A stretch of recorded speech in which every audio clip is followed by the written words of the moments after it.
Maayong gabi! Magandang gabi sa inyong lahat!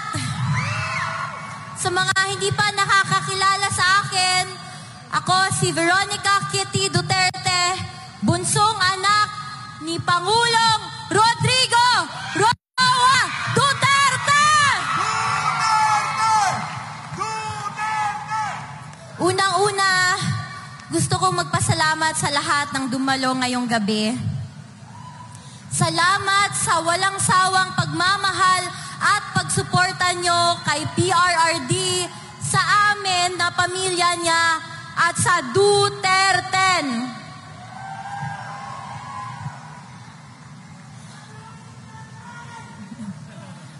Nag-usap kami ni Dada Rudy ko kahapon.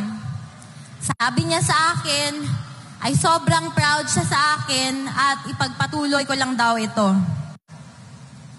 Binigyang diin niya rin na mahalin ko daw kayo kagaya ng pagmamahal niya sa inyo. Bata pa ako, 21 pa lang ako, at ayaw ko talaga sanang makisali. Pero namulat ang aking mata at naintindihan ko ang mga prinsipyo at paninindigan na ipinaglalaban ni Tatay Digong. Mahal niya ang bayan niya nang higit pa sa amin na pamilya niya.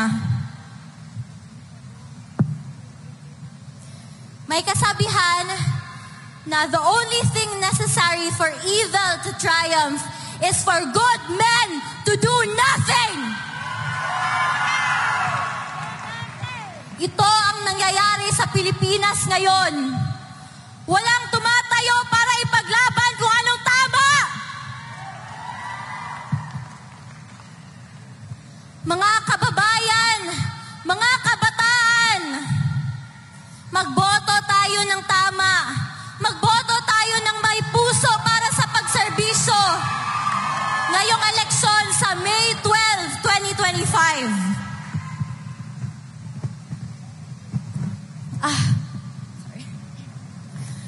Suportahan natin ang Duterte o PDP senatorial slate.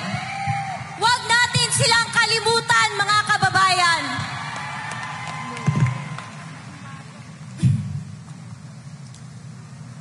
Muli kong iaabot ang bilin ni Tatay Digong para sa bawat Pilipino. Sinabi niya ito sa akin.